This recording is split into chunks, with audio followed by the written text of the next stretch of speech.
Napoleon never kept these things together. I understood this when it became clear. Someone was trying to collect them again. And by that time, the game was already in play. My name is Mark. I'm not a relic hunter or a collector. I work with Napoleonic artifacts the way you work with evidence.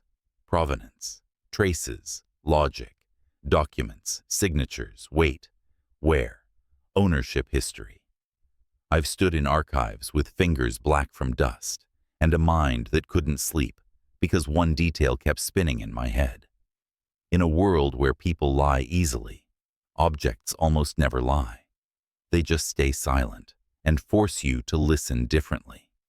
The hardest part? Rings. Because any ring isn't just metal and stone.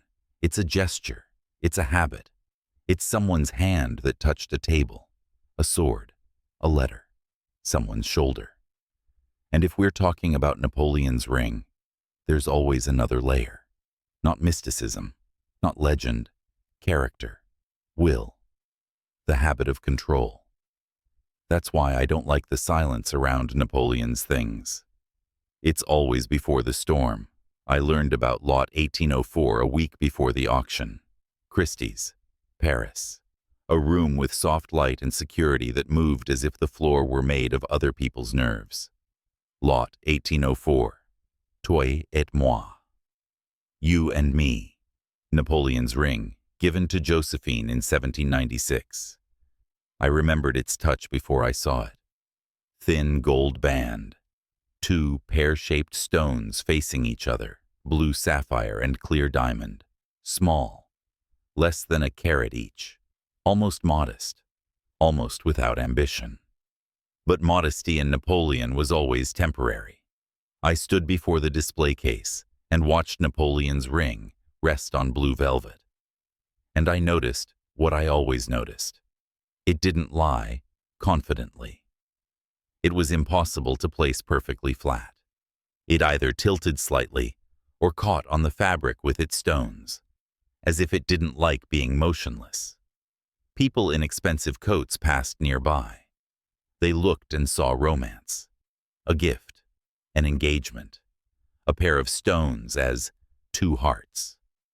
They liked to think Napoleon's ring was only about love. I saw something else. I saw an officer who in 1796 wasn't yet an emperor, but already knew how to take risks. Buying such a ring then wasn't kindness. It was a bet. It was a move. And I knew one more thing. When such things come to light, there's always someone who believes they have the right to take them off the board. Baron von Goetz entered the hall without hurry. He always looked as if hurry was for those who didn't control the plan. He sat in the first row, not for status, for convenience. To raise his paddle without extra movement, to leave the hall without looking back. I didn't like people like von Goetz, not because they steal. They do worse. They collect. Not a collection, not beauty. They collect sequences, like obsessives. They don't need the object. They need order, a scheme, a code. They believe that if you put the right things together, the world will turn out simpler. But the world isn't simpler. It's just patient. The auctioneer raised his voice. 500,000. Von Goetz's paddle rose as if by itself. Napoleon's ring lay behind glass and didn't shine. It didn't ask for attention. It received it. I watched the Baron and thought only one thing. He didn't come here for romance. He came here for a move. I don't care how it looks from the outside. No one imagines what a switch looks like at this level. Not running around, not sleight of hand. It's a pause. It's a gap in the security schedule. It's a second when the person with the key looks the other way. It's the right moment when the display case is opened for inspection one more time after installation, because someone noticed dust. I had access, because I was invited as an expert. I touched my inner pocket before the bidding started. Cold metal was there, a fake, a very good one. So good that most wouldn't tell the difference. But I didn't distinguish with my eyes. I distinguished by weight. The original Toi et Moi always felt slightly off, as if there was exactly as much gold as needed, and not a gram more. As if Napoleon back then counted every extra step. A fake is always either heavier or lighter, even if the difference is like a breath. I made the switch a minute before the auctioneer raised the hammer, not because I wanted to play games, but because one phrase was already standing in my head. Napoleon never kept these things together, and if someone tries, there will be a place that won't forgive it. The lights went out the moment the hammer was about to fall, not by accident, not roughly, as if someone closed the hall's eyes.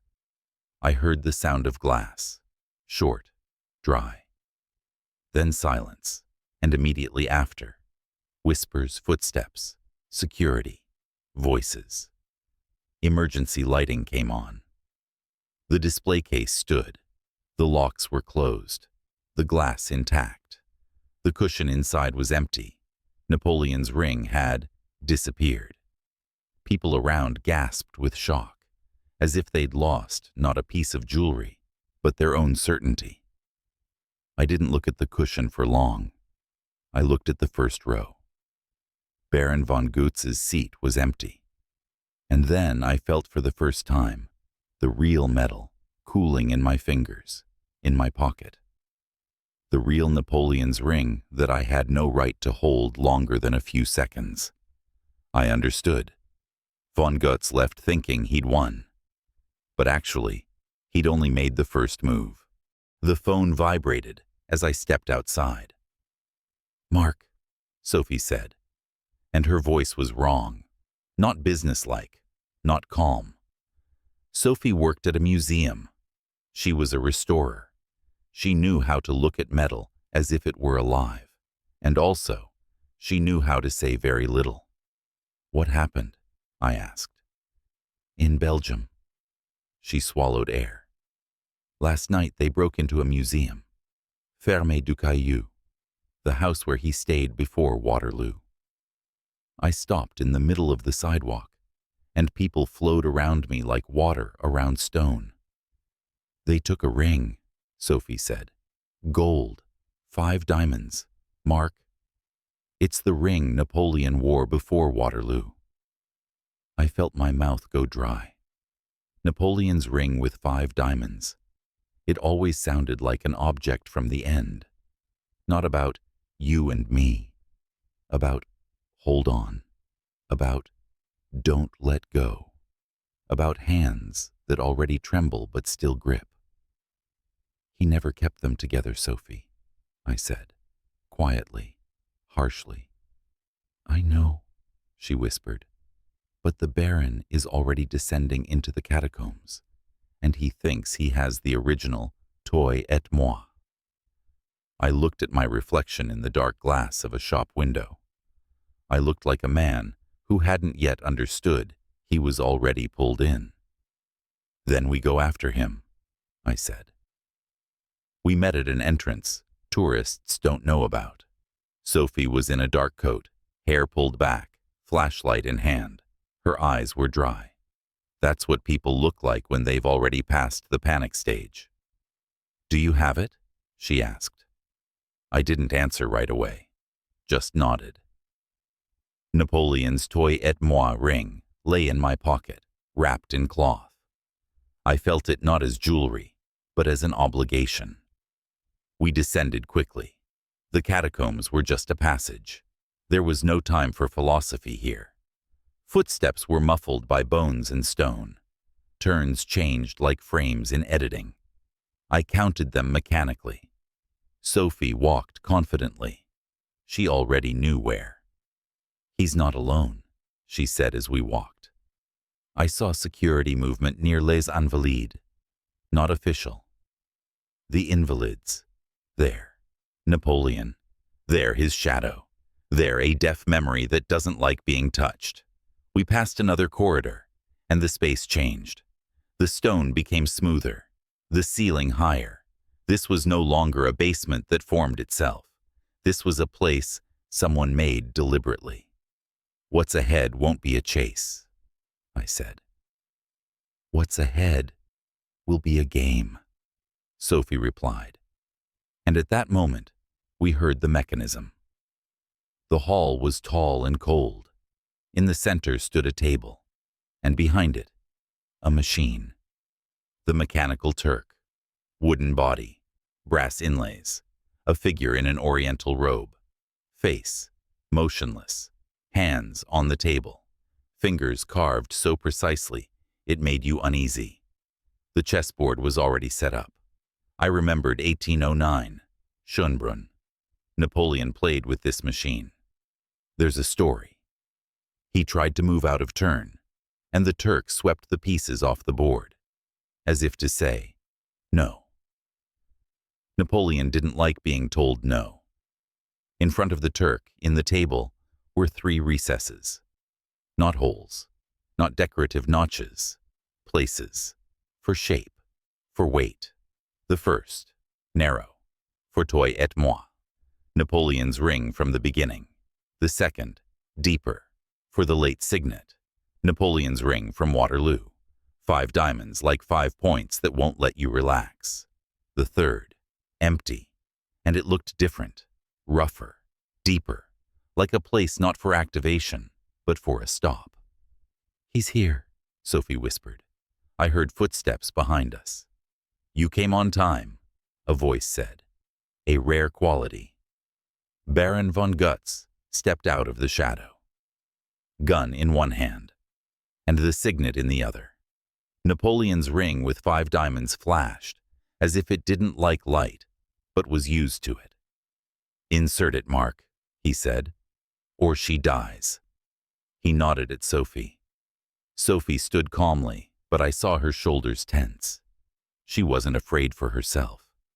She was afraid I'd make the wrong move. You know Napoleon once tried to cheat this machine, I said, buying time. I don't need to cheat, the Baron snapped. I have everything I need. He placed the Belgian signet in the second recess. The metal settled tightly. No gap. The machine didn't come alive. Where's the second ring? The Baron asked. Where's toi et moi? I slowly took out the bundle. Napoleon's toi et moi ring was light.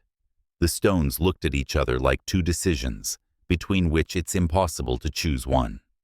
The Baron reached out his hand. I didn't give it to him. Are you sure you need to put them together? I asked. Don't talk to me like I'm a fool, he hissed, and jerked the gun sharply toward Sophie. Insert it. I pretended to give in, and gave him the wrong one, the fake. The Baron snatched the ring and inserted it into the first recess. The mechanical Turk inhaled. Not with light, not with magic, with sound. The dull clicking of gears that had long been waiting to be awakened. A wooden finger twitched, and a pawn on the board made a move. E2 to E4. See? The Baron smiled. She accepted. But the hall didn't open. No vault appeared. There was no victory. Instead, the stone beneath our feet responded. Barely noticeably, as if a bone cracked. I looked down and saw a thin line of crack running from the table to the edge of the hall. Mark. Sophie exhaled. The Baron didn't understand right away. He took a step forward, another, and the floor beneath him didn't collapse. It disappeared, as if the floor ceased to exist exactly where his foot stood. The Baron fell down without a scream. Screams sometimes don't keep up with bodies. From below came a short, dry sound, like a blow into emptiness. The machine didn't stop. Gears turned. The figure moved by itself. The game continued. It's because of the weight, Sophie whispered. I nodded. The fake didn't have the right balance, not the right weight distribution. It was similar. But this system didn't react to beauty. It reacted to precision, and now the mechanism was half-launched. This is the worst state in any system. Not off, not on, but gone. "Mark," Sophie said, and now there was panic in her voice.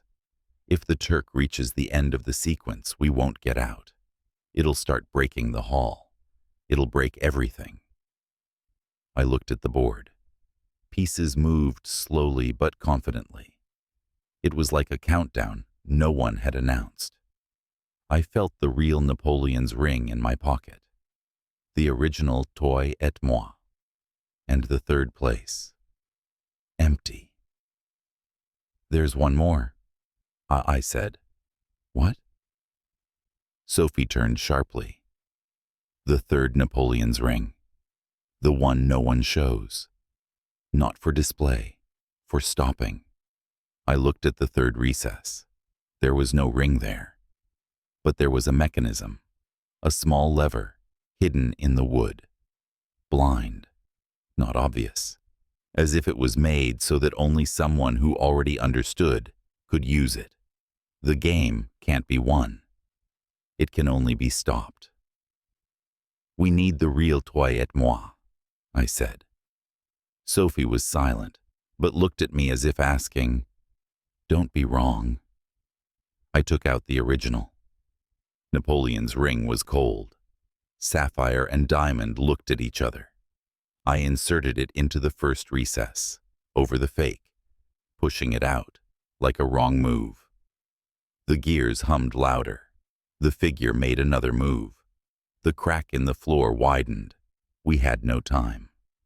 I pressed the hidden lever in the third recess, and for a second it seemed to me that the mechanism hesitated, as if asking, "Do you really want to stop?" Then everything suddenly went quiet. The gears stopped. The pieces froze. The hall didn't move. The floor didn't crack.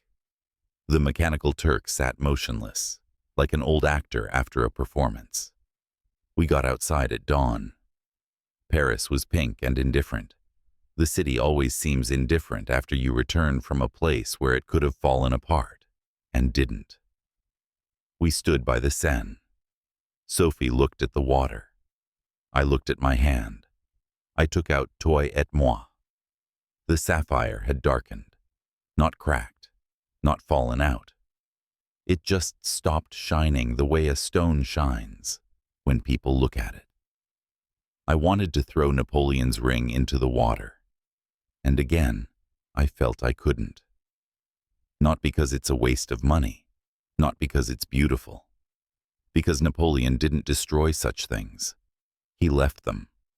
He spread them out like pieces, so no one would put them in one line. I turned the ring in my fingers and saw what I hadn't seen before. On the inner side of the band, a thin engraving, a few numbers, coordinates, not Paris. Sophie looked at my face and immediately understood what had happened. "Is this the end?" she asked quietly. I hid Napoleon's ring in my pocket. "No," I answered. "This is a page." She leaned closer. "Saint Helena?" she whispered.